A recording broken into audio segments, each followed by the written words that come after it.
Me encuentro aquí en plena entrada al Chiflón del Diablo, ubicado en Lota. El Chiflón fue la primera mina submarina del mundo y además tenía ventilación natural.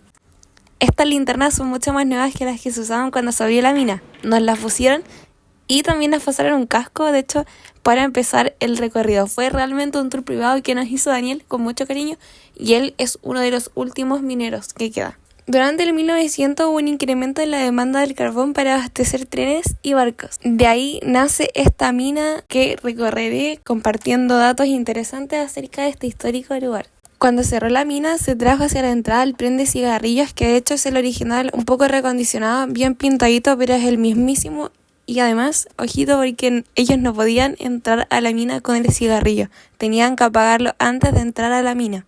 Estos canastillos eran sus lockers de antes. Al llegar colgaban su ropa, colocaban sus zapatos adentro del canastillo y los subían, amarraban y colocaban un candado. Estaba llenísimo de códigos QR por cada cosa que había, pero no tuve la necesidad de probarlos porque en realidad el tour estuvo demasiado completo.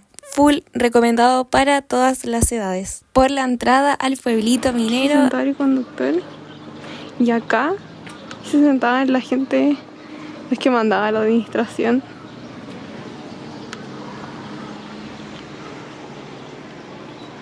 Pero acá se sentaban, comillas, ni se sentaban, iban por abajo. En este punto me explicaron cuántos mineros cabían, que iban sentados parados, etcétera, pero era un hacinamiento tremendo de los mineros cuando bajaban a trabajar a la mina. Hacia la pulpería, en donde les pagaban con fichas que les servían para canjear alimentos, socializar y beber. De hecho, en los libros de Baldomero Lillo, en Subterra, se relata la vida y las condiciones en las que vivieron los mineros. La mayoría de los mineros venían de los campos a trabajar acá. Les entregaban una vivienda en un pabellón, que era un conjunto de casas, y ellos mientras trabajasen en la mina podían vivir ahí. Si se lesionaban o enfermaban, tenían que ir sus hijos para no perder la vivienda.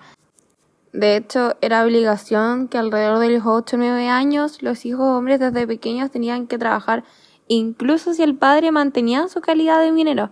Pero ya después, doña Isidora Cousiño, en el 1912 prohibió el trabajo de niños en la mina debido a las obvias peligrosas condiciones.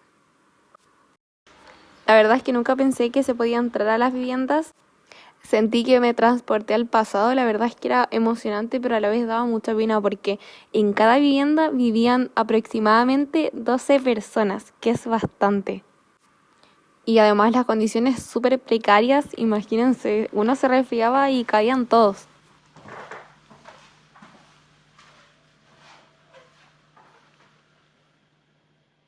¿Qué outfit? ¿Este es el outfit de hoy día?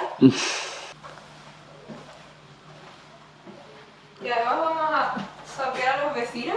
Pensándolo bien, lo pasé genial, aunque tenía sus pensamientos de que realmente vivió gente ahí. Estuvo demasiado entretenido poder transportarse a la época y poder visualizar las condiciones en las que vivieron, y de hecho aquí vivió uno de los últimos mineros que fue quien nos hizo el tour, don Daniel. ¿Qué te parece?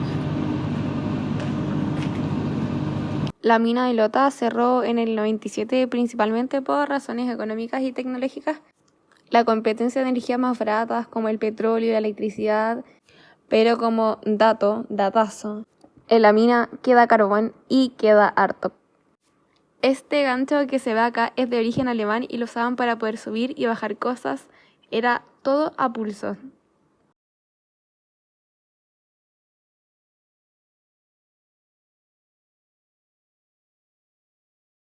La mina actualmente se encuentra en mantención, por ende solo pudimos observarla desde antes de la rejita amarilla.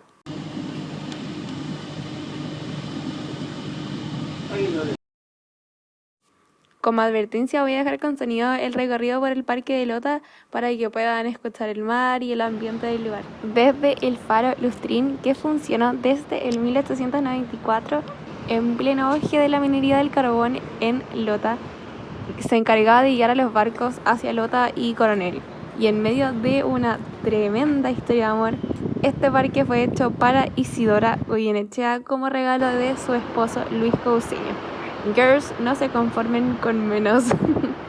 Luis Cousiño murió súper joven, a los 38, de tuberculosis, haciéndose Isidora cargo por completo del parque, el cual embelleció a manos especialmente de estilistas franceses e irlandeses.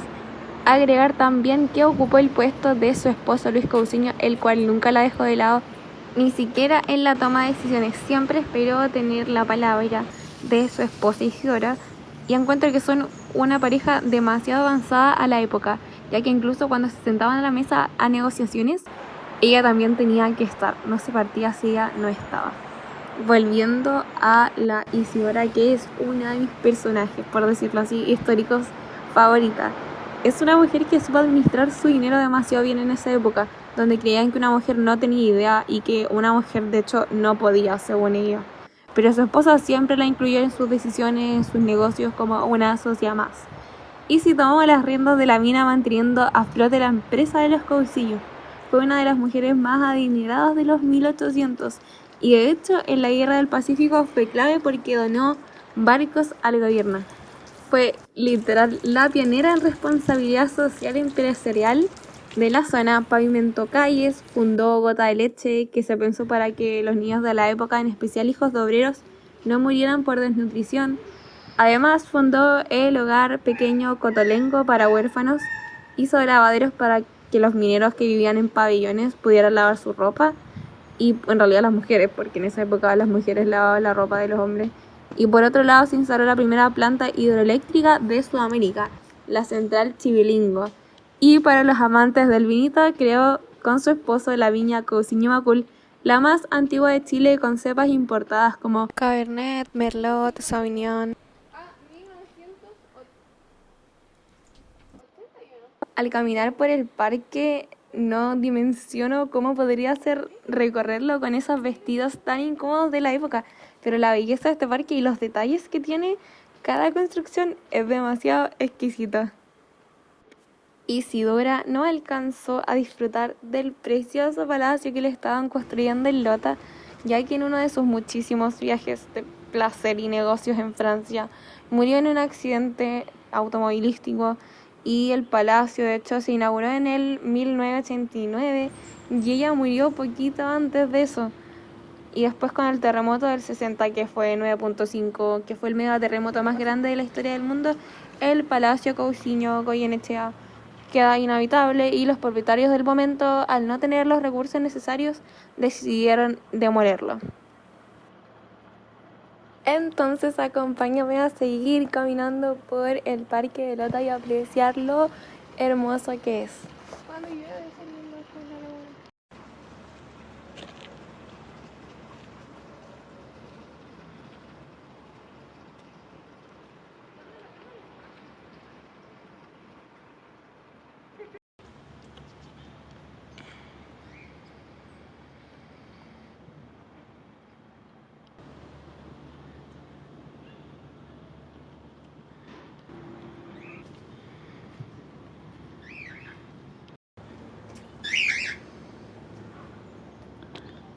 Ay.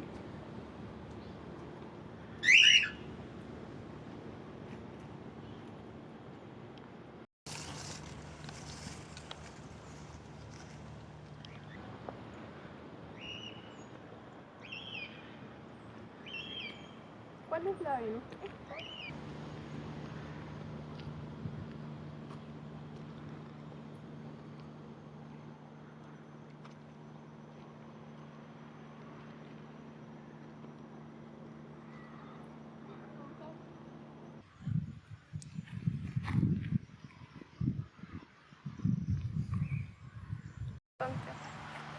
Qué mal que haya sido demolido por la...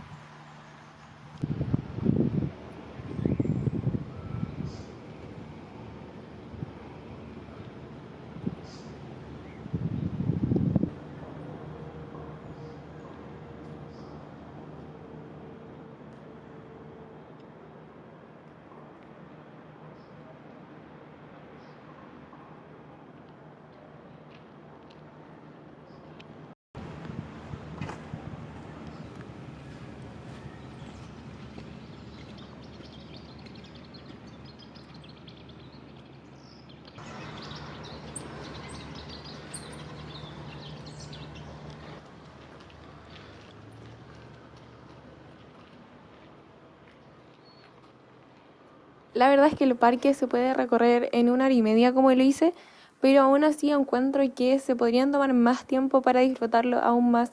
Hay hartas partes por las que no pasé, que eran como las orillitas del parque, pero estuvo demasiado lindo y encuentro que deberían darse mínimo una vuelta. El precio es bastante accesible y es demasiado family friendly. Igual vi a varias parejas, así que denle nomás. Vayan súper abrigados porque el viento que corre está súper fuerte y me imagino que en estos momentos aún más.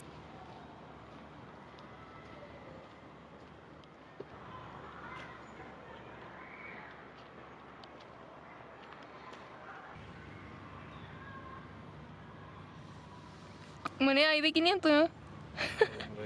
Yo tengo 5 monedas.